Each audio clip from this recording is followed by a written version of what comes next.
예수님의 이름으로 기도합니다. 아멘.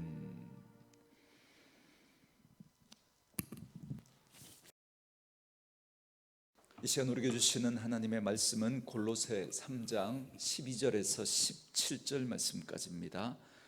신약 성경 골로새서 3장 12절에서 17절 말씀까지 326쪽 27쪽 거간입니다. 골로새서 3장 12절에서 17절 말씀까지 신약 성경 326쪽 27쪽 거간입니다. 12절부터 17절까지 한 목소리로 같이 읽습니다. 그러므로 너희는 하나님이 택하사 거룩하고 사랑받는 자처럼 긍휼과 자비와 겸손과 온유와 오래 참음을 옷 입고 누가 누구에게 불만이 있거든 서로 용납하여 피차 용서하되 주께서 너희를 용서하신 것 같이 너희도 그리하고 이 모든 것 위에 사랑을 더하라. 이는 온전하게 맺는 띠니라. 그리스도의 평강이 너희 마음을 주장하게 하라. 너희는 평강을 위하여 한 몸으로 부르심을 받았나니 너희는 또한 감사하는 자가 되라. 그리스도의 말씀이 너희 속에 풍성히 거하여 모든 지혜로 피차 가르치며 권면하고 시와 찬송과 신령한 노래를 부르며 감사하는 마음으로 하나님을 찬양하고 또 무엇을 하든지 말에나 일에나 다 주 예수의 이름으로 하고 그를 힘입어 하나님 아버지께 감사하라. 아멘. 자, 여기 계신 분들에게 이렇게 한번 인사하겠습니다. 하나님의 말씀을 아멘으로 받읍시다. 할렐루야. 아멘. 오늘 이 시간에도 하나님의 은혜가 우리 가운데 함께 하기를 주의 이름으로 축원합니다. 오늘 이 시간에는 함께 읽으신 골로새서 3장 12절에서 17절 말씀을 중심으로 감사와 성향이라는 제목의 말씀으로 잠시 은혜를 나누겠습니다. 여러분, 저희들이 믿음 생활하는 목적이 무엇인지 이걸 우리가 다시 한번 잘 생각해 보셔야 합니다. 저는 목회의 길을 걸어가고 있으니까 제가 목회하는 목적이 무엇일까? 제가 목회하면서 우리 성도들과 함께 만들고 싶고 이루고 싶은 게 무엇일까? 이 생각을 저는 거듭 하게 됩니다.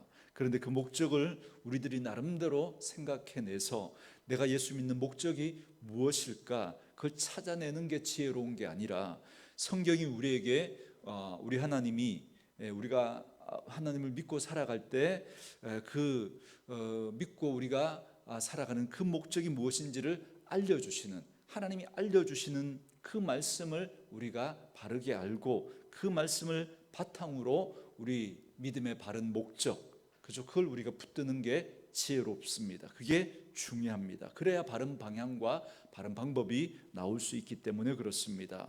그래서 예수 믿는 목적이 무엇일까? 성경을 찾아보니까 예수 믿는 목적은 두 가지로 설명할 수 있습니다. 하나는 예수 믿고 구원받는 거고요. 그리고 또 하나는 예수 믿고 구원받아서 구원받은 사람답게 살아가게 하는 것, 그게 여러분 목적입니다. 그러니까 이 땅에 존재하는 사람들은 둘 중에 하나인 거죠.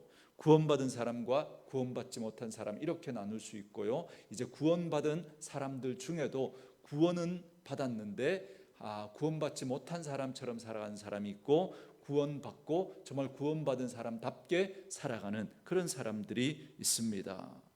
여러분, 우리가 정말 구원받고 정말 그 구원의 풍성한 복을 누리고 살아가려면 우리가 구원받은 사람답게 여러분 그렇게 살아가야 그 복을 누릴 수 있습니다. 그렇기 때문에 여러분, 우리가 구원받은 사람이 누리는 그 복을 우리가 사모하면서 그렇게 살아가야 하는데, 먼저는 우리가 구원받는 게 먼저죠. 구원받는 거, 이거는 제쳐두고 그냥 구원받는 사람들이 받은 그 복만 바라보면서 여러분 신앙생활하는 것, 이건 여러분 잘못된 겁니다. 그건 종교 생활에 지나지 않는 거죠. 무엇보다 먼저 우리는 하나님 앞에 구원받은 사람으로 정말 내가 구원받은 사람인가, 이게 점검되어져야 합니다. 이게 명확하게 점검되어졌다면 이제 이후로 이제 우리는 구원받은 사람답게 살아가면서 풍성한 복을 누리며 살아가야 합니다.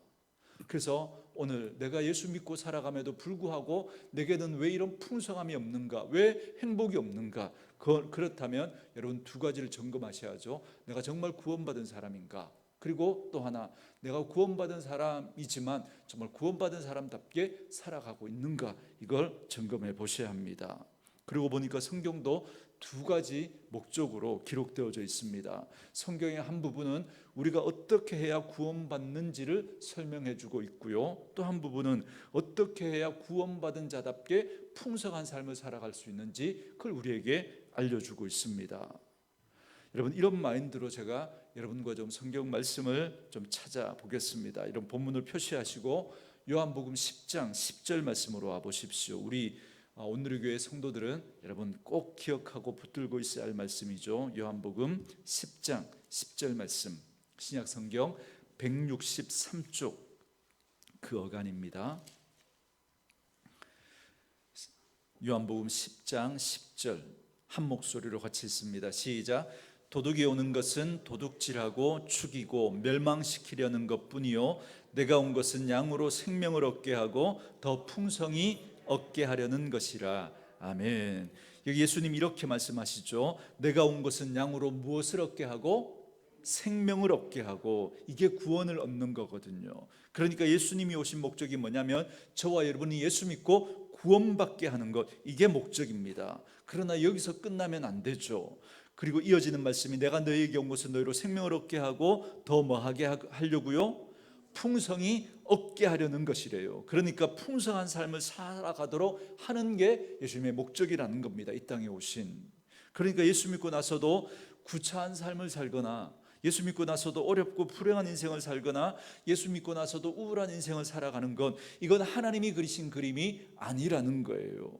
그래서 저희들이 기도할 때도 두 가지를 놓고 기도하셔야 됩니다. 그래서 자녀들을 위해서 기도할 때도 먼저는 뭘 위해서 기도해야 돼요?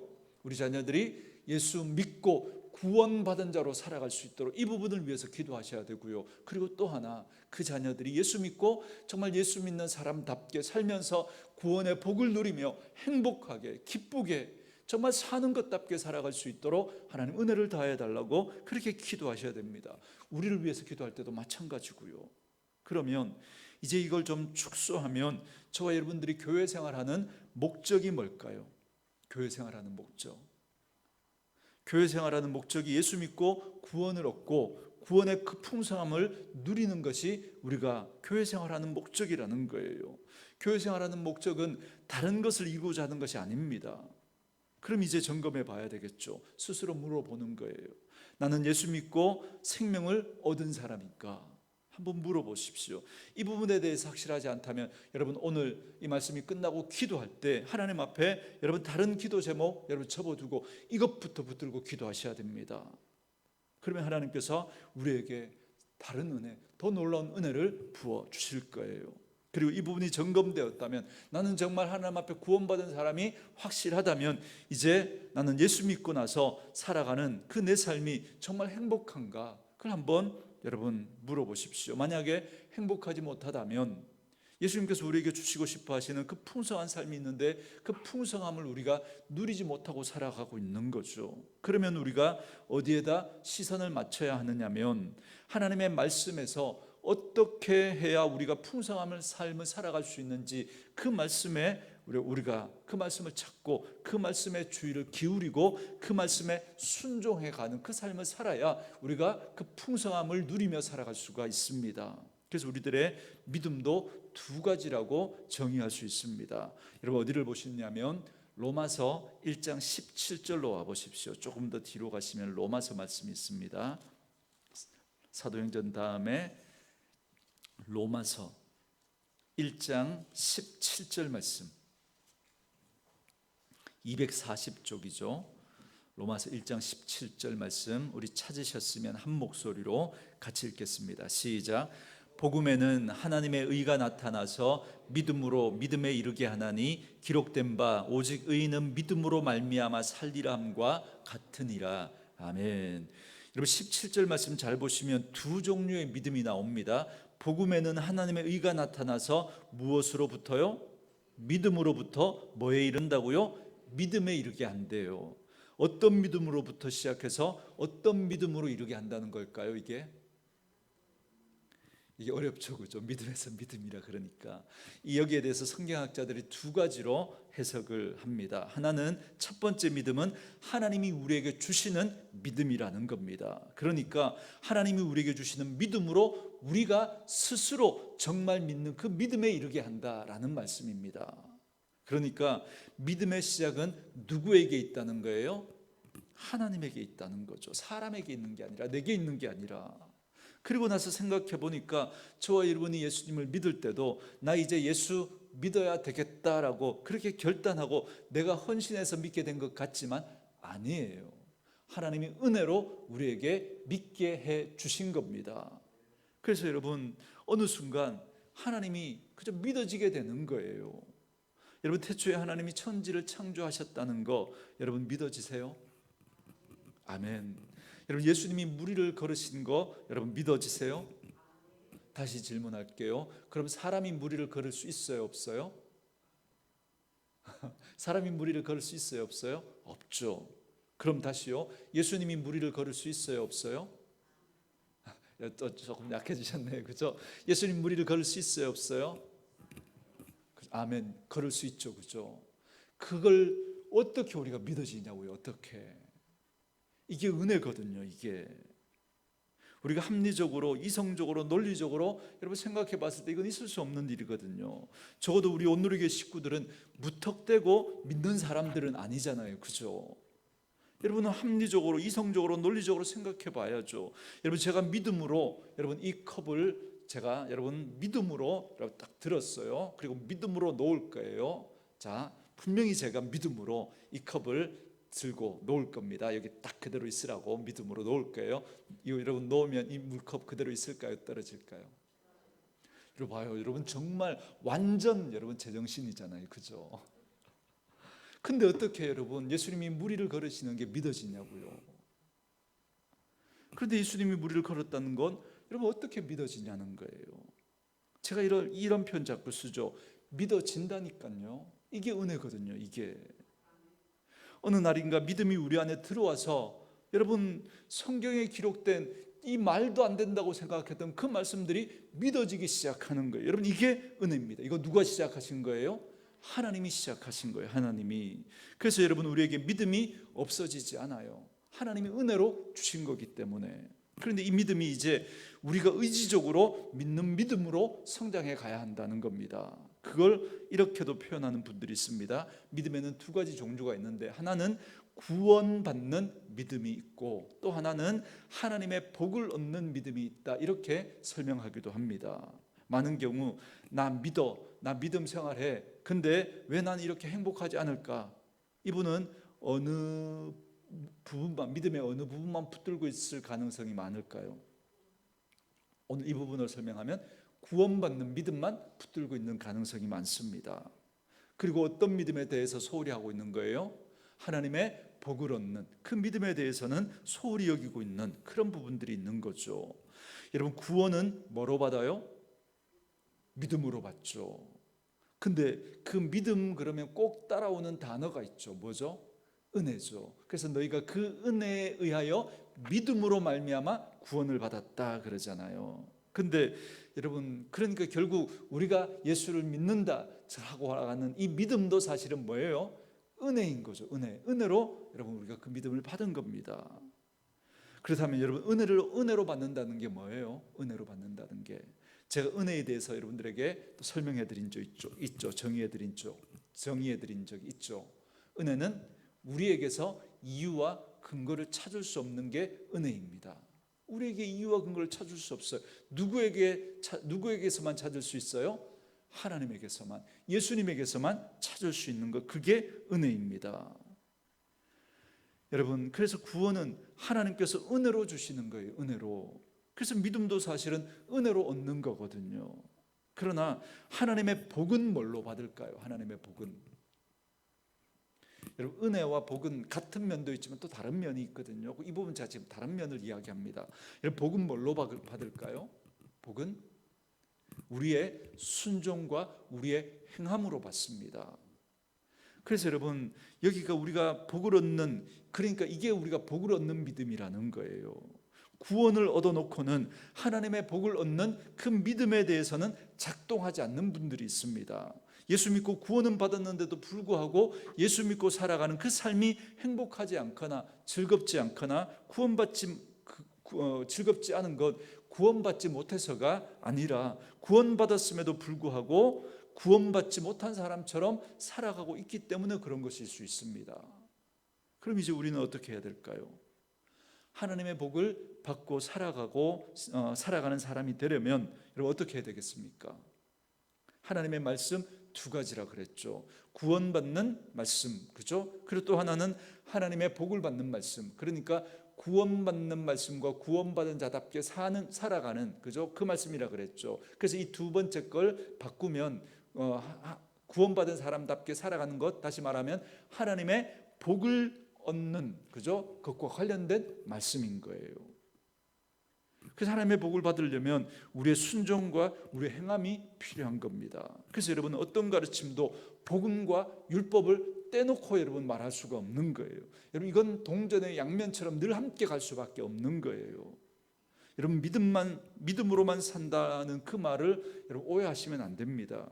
믿음은 두 가지라 그랬죠. 구원받는 믿음이 있고 하나님의 복을, 그죠? 하나님의 은혜를 복으로 받는 그 믿음이 있다 그랬습니다. 이걸 통틀어서 우리는 믿음으로 산다, 이렇게 말하는 겁니다. 그런데 혹시 여러분들은 그 반쪽만 붙들고 있지 않습니까? 하나님의 복을 받는 삶을 살려고 그 믿음은 가지고 있는데 아직 구원을 받지 못했어요. 그러면 이 믿음은 온전한 믿음이 아닌 거죠. 구원받은 믿음은 붙들고 있는데, 그런데 하나님의 복을 받을 만한 믿음은 아직 보여주지 못하고 있는 거예요. 그래서 행복하지 않은 삶을 살아가고 있다면 그 믿음도 아직 온전하지 못한 거죠. 그래서 하나님의 말씀을 대할 때도 꼭 이 두 가지 시선이 필요합니다. 오늘 본문이 우리에게 구원을 가져다 주시는 본문인가, 아니면 우리에게 구원 이후에 믿음의 복을 받으며 살아가라고 주시는 말씀인가, 그걸 분별하고 말씀을 대하셔야 합니다. 그래서 오늘 이 새벽에는 이 질문을 하면서 넘어가려고 하는 겁니다. 여러분은 예수님 안에서 그 복을 누리며 살아가고 있습니까? 그 복을 누리고 살아가려면 오늘 본문이 우리에게 말씀해 주시는 우리가 가져야 될 믿음의 태도가 필요하다는 겁니다. 여러분, 그래서 오늘 본문으로 다시 오겠습니다. 우리의 순종과 우리의 행함으로 구원에 걸맞는 그 삶을 살아가면서 그 복을 누리려면 어떻게 해야 되는지 12절에서 말씀해 주시는데요. 우리 12절 말씀 같이 한번 읽을까요? 읽습니다. 시작. 그러므로 너희는 하나님이 택하사 거룩하고 사랑받는 자처럼 긍휼과 자비와 겸손과 온유와 오래 참음을 옷 입고, 그러죠. 그러니까 내가 입었던 옷이 아니라 주님이 우리에게 말씀해 주시는 옷을 입어야 뭐하는 삶을 살아갈 수 있다는 거예요. 예수 믿고 구원받은 자답게 그 복을 누리며 삶을 살아갈 수 있다는 거예요. 그런데 옷을 자꾸 안 바꿔 입는 거예요. 예수는 믿는데 여전히 내가 예전에 입고 있던 옷, 내가 예전에 가지고 있던 생각, 내가 예전에 가지고 있던 그 선입견, 그 고집 그대로 붙들고 살아가고 있으니까, 그러니까 옷을 안 바꿔 입으니까 구원받은 자답지도 않고 구원받은 자가 누리는 그 복을 누리지도 못하며 살아간다는 겁니다.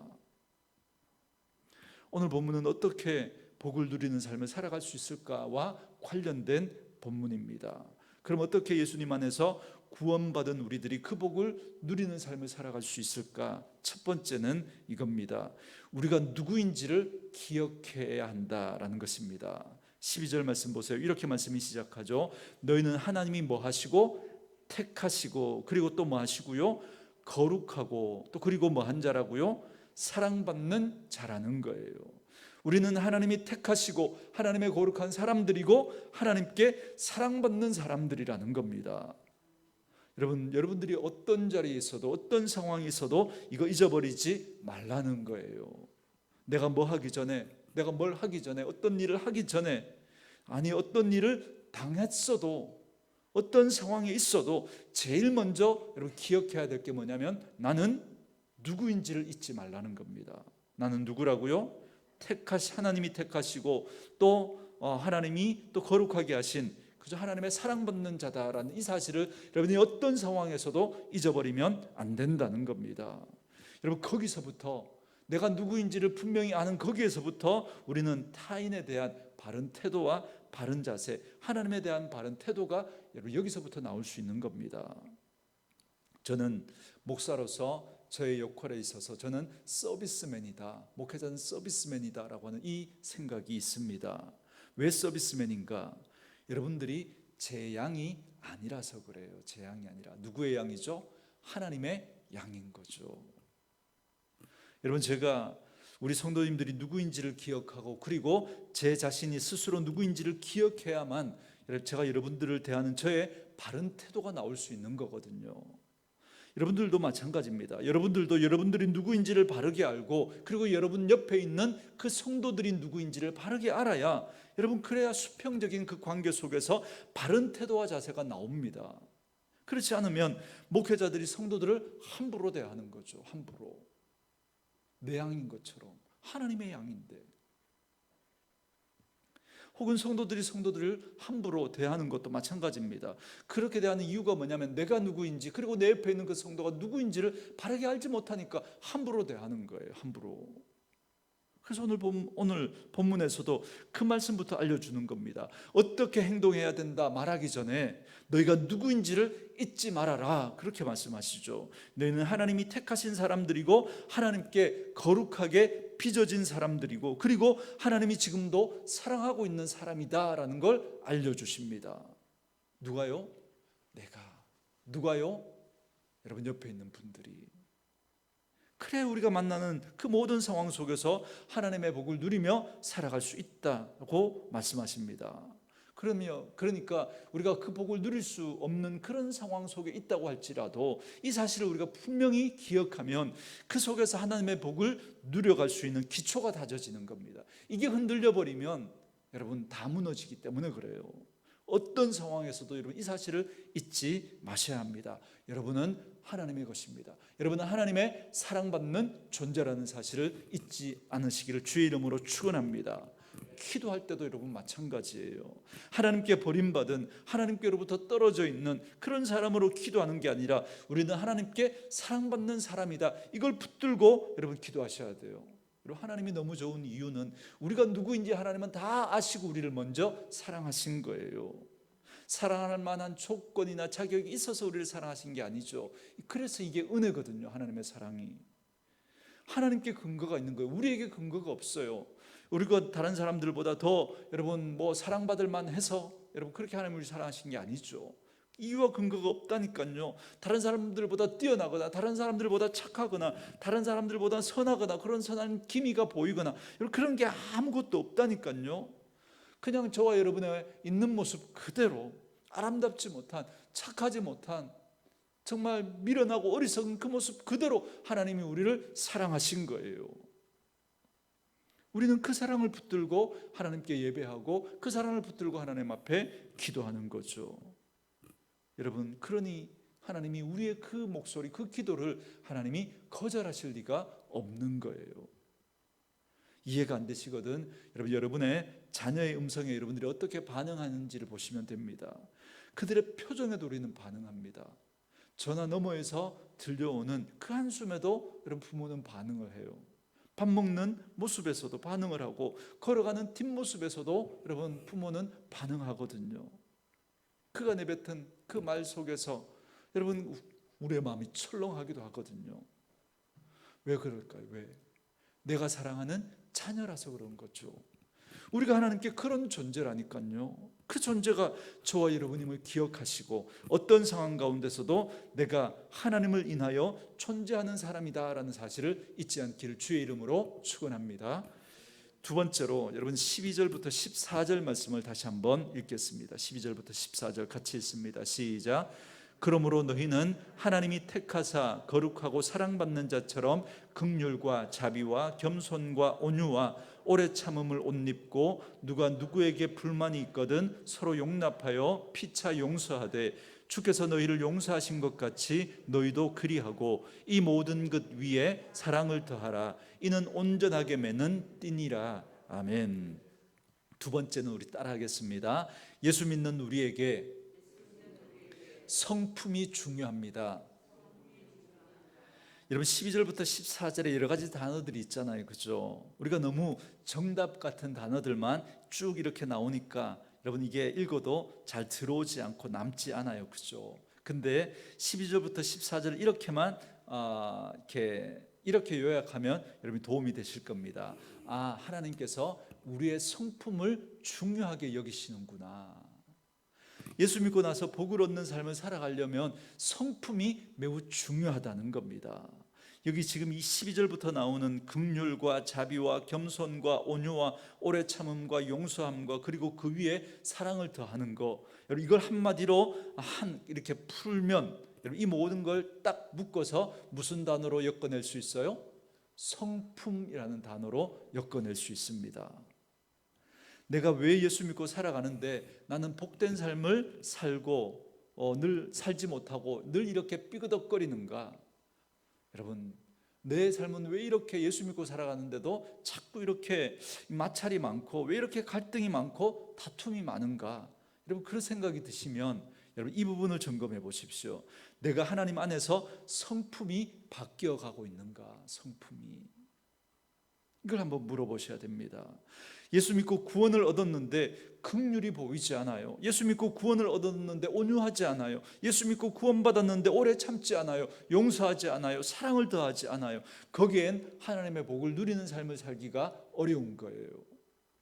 하나님의 복을 누리는 삶을 살려면 우리 삶에 변화가 따라와야 하는데 그 중에 하나님이 가장 중요하게 보시는 게 뭐냐면 성품의 변화라는 겁니다. 성품의 변화. 여기에 하나님이 관심이 많다는 거예요. 그래야 하나님의 복을 누릴 수 있다는 겁니다. 교회 다닌다는 것만으로 자동적으로 하나님의 복을 누리는 삶을 사는 건 아니라는 거예요. 그러니까 이제부터 저와 여러분의 기도 제목 하나가 선명하게 생겨나는 거예요. 하나님, 제 성품의 변화를 하나님 원합니다. 하나님, 제 성품의 변화를 허락해 주십시오. 여러분 그렇게 기도하셔야 돼요. 우리가 왜 거듭거듭 예배를 드려야 되고 말씀을 읽어야 되고 거듭 기도해야 되느냐? 여러분 그래야 우리의 성품이 변할 수 있기 때문에 그래요. 그 성품이 변해야 하나님의 복을 누릴 수 있기 때문에 그렇습니다. 어떤 상황을 대하는 내 성품의 변화, 어떤 사람을 대하는 내 성품의 변화, 어떤 사건을 대하는 내 성품의 변화, 여러분 여기와 관련된 여러 가지 것들을 그저 이렇게 쭉 풀어서 써놓은 게 여러분 12절부터 14절입니다. 근데 이 성품은 누구와 관계가 된 거냐면 다른 사람과 관계가 된 겁니다. 사람들과 내가 다른 사람에게 어떤 태도를 취하는가, 이게 하나님의 복을 누리는 그 삶에 영향을 미친다는 겁니다. 여러분 하나님을 많이 사랑하시죠? 그죠? 그런 여러분이 다른 사람들은 어떻게 대하고 있습니까? 그걸 한번 물어보시라는 겁니다. 오래 참아주십니까? 겸손하십니까? 부드럽습니까? 자비하십니까? 용서하십니까? 우리에게 이 질문을 하고 있는 거예요. 왜 하나님께서 이 질문을 하시는가? 너희는 내가 택하고 내가 거룩하게 빚고 내가 사랑하는 사람들이다. 그러니 나는 너희들이 이런 모습으로 서로가 서로를 대했으면 좋겠다라고 말씀해 주고 있는 거예요. 이걸 제가 우리 식구들에게 여러분 늘 쓰는 표현이 있죠. 어떤 사람 되기를 원하는 거예요? 매력적인 그리스도인이 되기를 하나님은 원하시는 거예요. 여러분 매력적인 그리스도인이 돼야 매력적인 그리스도인으로 여러분 그 자리에 서 주셔야 합니다. 여러분 그래서 여러분들이 매력적인 그리스도인으로 옆에 있는 분들을 대하시고 여러분들이 안내를 하시더라도 매력적인 모습으로 그렇게 서서 여러분 성도 한 분 한 분을 맞아주시고 여러분 찬양대를 해도 그리고 교사를 해도 여러분 매력적인 분으로 그렇게 여러분 다른 사람들 앞에서 그렇게 그 성도들을 대하고 그 아이들을 대할 수 있어야 합니다. 목회자도 마찬가지죠. 사역을 할 때 정말 매력적으로 해주셔야 됩니다.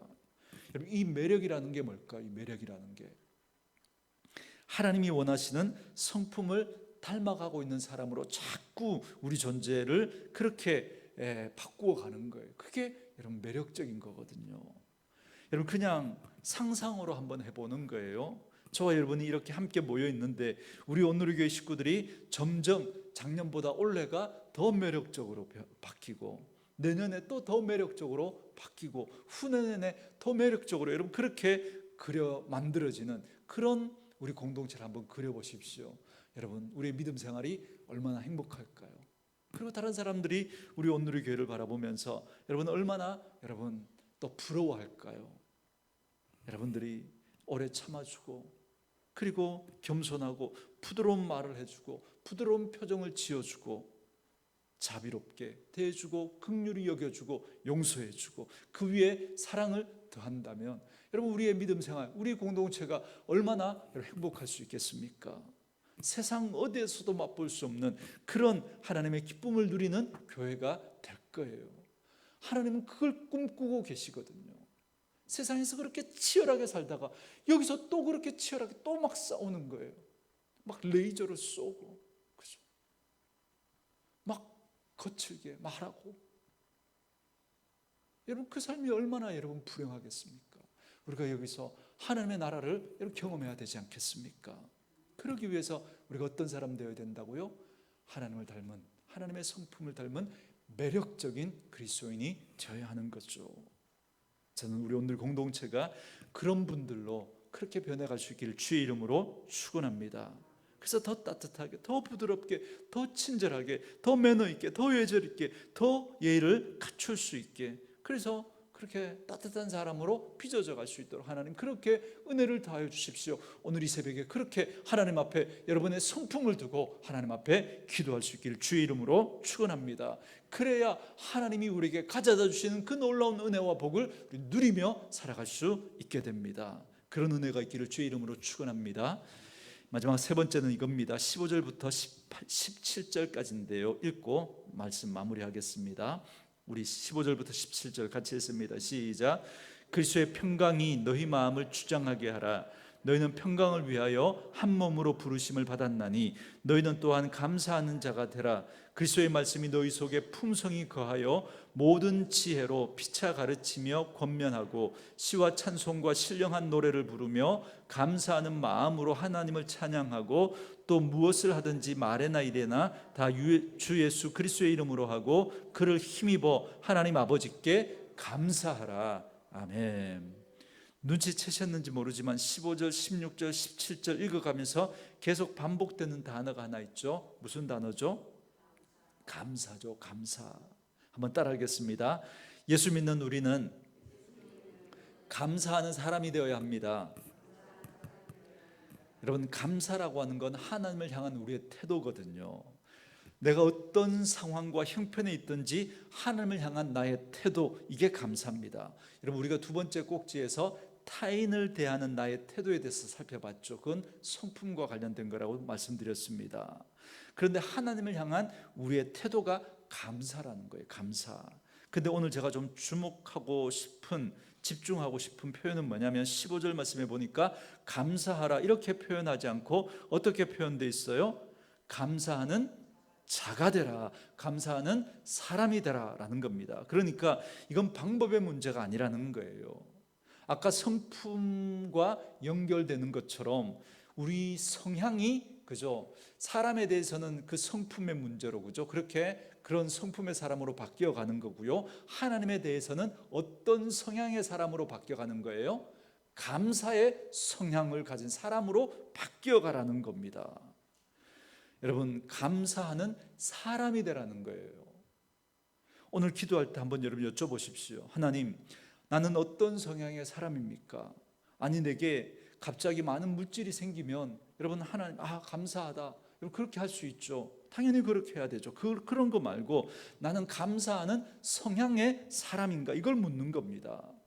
그러니까 내가 감사하지 못할 그런 상황 속에서도 불평하고 원망하고 그렇게 하는 그런 사람인가, 그런 상황에 따라서 나는 그런 상황임에도 불구하고 여전히 하나님 앞에 소망을 잃어버리지 않고 소망을 붙들고 감사하는 그런 성향의 사람인가, 이걸 한번 점검해 보셔야 합니다. 여러분 하나님의 말씀의 패턴이 꼭 그렇습니다. 하나님은 예배를 찾으세요? 예배하는 사람을 찾으세요? 예배하는 사람을 찾으시죠. 여러분 하나님은 감사를 찾을까요? 감사하는 사람을 찾을까요? 감사하는 사람을 찾으시는 거죠. 추수감사주일이 됐으니까 감사 한번 해야지. 자, 하나님 여기 감사요. 하나님 이거 받는 게 아니라는 거예요. 여러분, 지난 2주 전인가 제가 말씀드렸죠. 이 컵을 하나님 보시는 게 아니라 이 컵을 들고 있는 누구를 보시는 거예요? 우리를 보시는 거예요. 우리를. 감사는 성향의 사람이 되는 것하고, 우리가 그냥 추수감사주일 돼서 아니면 어떤 감사하는 일이 생겨서 하나님 여기 감사요 하고 한번 이렇게 감사 헌금하는 거하고, 이건 전혀 다른 문제라는 거예요. 여러분, 하나님은 예배하는 자를 찾으시는 것처럼 감사하는 자를 찾으십니다. 헌금을 찾으시는 게 아니라 그 헌금을 즐겨내는 사람, 기쁨으로 내는 그 사람을 하나님 보시는 거예요. 여러분, 오늘 본문이 그 얘기를 하잖아요. 너희는 하나님 앞에 감사하는 사람이 되라는 거예요. 여러분, 다니엘 6장 10절 말씀 한번 찾아보실래요? 다니엘 6장 10절 말씀, 구약 성경 1243쪽 1243쪽 다니엘 6장 10절입니다. 이 말씀만 읽고 간단하게 말씀 마무리하겠습니다. 다니엘 6장 10절 같이 읽습니다. 시작. 다니엘이 이 조서에 왕의 도장이 찍힌 것을 알고도 자기 집에 돌아가서는 윗방에 올라가 예루살렘으로 향한 창문을 열고 전에 하던 대로 하루 3번씩 무릎을 꿇고 기도하며 그의 하나님께 감사하였더라. 아멘. 이 조서에 도장이 찍혔다는 게 뭐예요? 왕의 신상에 절하지 않으면 다른 사자굴에 던져질 거라고 하는 그 조서입니다. 그러니까 다니엘을 탁깃으로, 여러분, 그 정적들이 만들어낸 함정이거든요. 다니엘이 이걸 모르지 않았습니다. 여러분, 그런데 또 불구하고 다니엘이 한 행동이거든요. 그런데 우리는 늘 초점을 어디에 맞춰왔냐면, 그럼에도 불구하고 창을 열고 하루 3번씩 하나님 앞에 기도했다. 여기에 우리는 너무 초점이 맞춰져 있는데, 그 다음에 여러분 뭐라고 말씀하고 있어요? 그의 하나님께 그렇게 기도했는데 뭐라고 기도했다고요? 감사했다라는 겁니다. 그러니까 다니엘은 감사의 성향을 가진 사람이었던 거죠. 감사하지 못할 그 상황 앞에서도 다니엘은 하나님 앞에 감사하는 사람이었다는 겁니다. 여러분, 조건과 상황이 감사할 일이 있어서 감사하는 거, 여러분 당연히 감사해야 되죠. 그런데 그러지 못할 상황에서도 다니엘은 감사의 성향을 가진 사람이었던 거예요. 데살로니가 전서 5장 18절에 보면 아주 어려운 말씀이 있죠. 범사에 뭐 하라 그래요? 감사하라. 여러분, 아멘이 되세요? 정말 아멘이 되세요? 여러분, 이걸 안 하자니 그렇고 하자니 그죠? 또 진심이 아닌 것 같기도 하고 그죠? 그래서 어려운 말씀이죠. 그러나 이 말씀은 우리의 한계를 너무나 잘 아는 하나님이 여러분 주신 명령입니다. 그러니 이렇게 들으면 안 될까요? 이렇게 감사하는 성향의 사람이 되어가라. 감사하는 성향의 사람이. 우리들이 너무 순진해서 범사에 감사하라 그러니까 계속 감사하다 이걸 자꾸 입에 달고 막 안 감사한데도 감사하고 뭐 이걸 자꾸 이렇게 이렇게 앵무새처럼 이렇게 하라는 이야기가 아니라, 여러분 이게 무슨 이야기냐면, 이 성향이라는 게 어떤 거냐면요, 여러분 이게 이쪽이 감사합니다. 근데 내 성향은 이쪽인 거예요. 늘 불평하고 원망하고. 그런데 아까 말씀드렸죠. 감사주일 됐다고, 그죠? 하나님 여기 감사요 하고 이쪽을 한번 보는 거예요. 그리고 난 어디로 가요? 계속 이쪽으로 가는 거예요. 계속. 이게 여러분 여러분 감사의 성향이 아닌 사람인 거죠. 감사의 성향인 사람은요, 계속 이렇게 가는 거예요. 이렇게. 그러다가 이렇게 한 번씩 불평하고 원망하는 그런 낙심하는 그런 일들이 있을 수 있겠죠. 그러나 여기를 보면서도 어디로 가는 거예요? 감사 쪽으로 가는 거예요. 이게 감사의 성향을 가진 사람이거든요. 한번 감사하라. 하나님 감사요. 이걸 하나님이 원하시는 거 아니라니까요. 뭐가 아쉬워서 하나님이 이걸 원하실까요? 우리가 감사하는 성향의 사람이 되라는 겁니다. 성향의 사람이. 어떤 일을 하나 맡길 때 이 컵 좀 저기다 갖다 놓을 수 있겠냐고 그렇게 부탁을 했어요. 그러나 성향이 불순종인 성향의 그 사람은 그죠? 끝내 이걸 갖다 놓아도 여러분 그 불순종의 티가 나요. 그냥 툭 던져 놓든지 그죠? 바르게 놓고 삐딱하게 놓든지 티가 난다니까요. 왜 이렇게 됐냐 그러면 아까 갖다 놓으라 그래서 갖다 놨는데 뭐요? 이렇게 되는 거죠. 그걸 놓으라고 한 그 사람의 그 의도가 뭔지 그걸 여러분 살피는 그 모습이 없는 거예요. 그래서 저는 성향을 보는 거예요. 성향. 그 사람이 뭘 했는가 안 했는가를 보는 게 아니라 여러분 우리 삶에 그런 불순종의 성향이 있으면 여러분 하나님의 복이 임할 수가 없는 거예요. 오늘 기도 제목 두 가지입니다. 여러분 기도하실 때 여러분들이 가지고 나온 그런 기도의 제목들을 가지고 여러분 기도하시고요. 하나는 하나님 내 성품을 바꿔주십시오. 내 성향을 바꿔주십시오. 나도 바꿀 수 없다면 아무것도 없는 것 중에 있는 것을 만드신 하나님 아버지께서 창조주 하나님이 그 무질서 속에서 질서를 만들어내신 그 하나님께서 내 속에 정말 그 성품을 빚어주시고 감사의 성향으로 그렇게 하나님 빚어주시기를 원합니다. 그렇게 여러분 기도하십시오. 하나님 저도 예수 믿고 사는 것답게 살고 싶습니다. 하나님 우리 가정도 예수 믿고 사는 것답게 살고 싶습니다. 하나님 우리 공동체도 예수 믿고 사는 것처럼 살고 싶습니다. 그런 간구함을 갖는 우리에게 성품과 우리의 성향을 바꿔달라고 그렇게 여러분 기도하십시오.